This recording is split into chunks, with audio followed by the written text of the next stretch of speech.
you're going to notice that we shoot with a special cue. We have a normal shooting cue that we use, but we also have a jump cue that's very commonly attached with our break cue. So this is what I break with on tour, and I would break it down right here, like this, and I could put that on the floor or go put that on the table.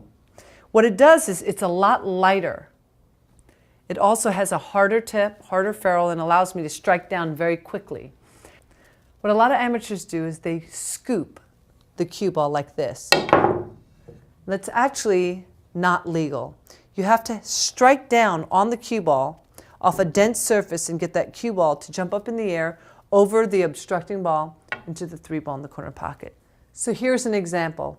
I want to actually strike the cue ball over the 8 ball into the 3 ball, making it in the corner pocket. Just like that. When you're at home, a good way to practice is to actually use a house cue. Actually, don't practice this at home. Practice it at your friend's house or anywhere else, not at your own house, because it can tear up the cloth until you learn what you're doing. All right. So this is a good way to practice. You elevate the back of your cue stick. Now, there are plenty of players that can jump with a full cue. So for example, right here, I can easily elevate the back of my cue stick, strike down, and jump over the ball.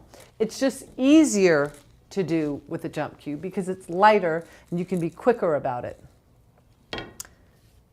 The important things to know is that the more ball you want to jump over, for example, if I'm jumping over a full ball, I need a lot of loft. The more loft I need, the higher I have to elevate the back of my cue stick. The harder I hit it, the longer it'll stay airborne before it lands.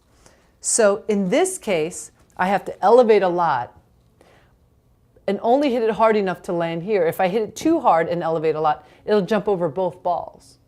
Okay? But if the ball is way down there and we're here, I don't need as much loft. It's a lower level jump shot. But I have to hit it pretty hard so that it stays in the air and clears the 5 ball. So not a lot of loft, but a lot of power. And there's that balance of things as well.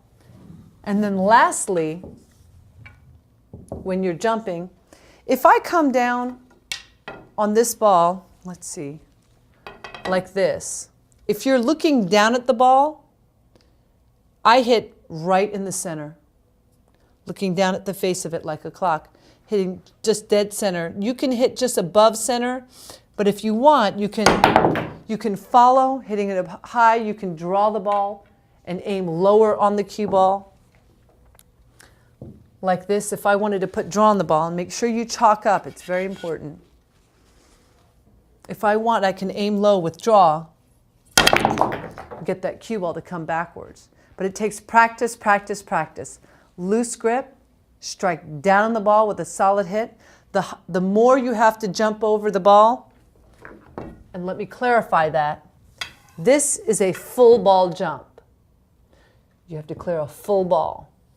If it's here, and this is all you have to clear, you don't have to jump as high to clear the edge of the 7 ball.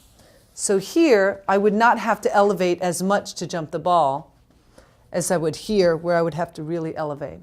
And the last thing about jumping is, try to keep your chin close to the ball as you elevate. Because if your body and your back leg bends with it, you can keep your elbow behind you. If you have your head up here trying to jump, your shoulder will get in the way. And now the only way to jump high is to turn your wrist. Now you're jumping like this. Well, you don't shoot like this. You shoot like this. So just try to keep your head and your back and your elbow aligned with the shot. Practice, practice, practice. If it's really important to you, go out and get yourself a good jump cue, but you can again practice with a full cue at home. All right, keep on practicing. We'll see you later.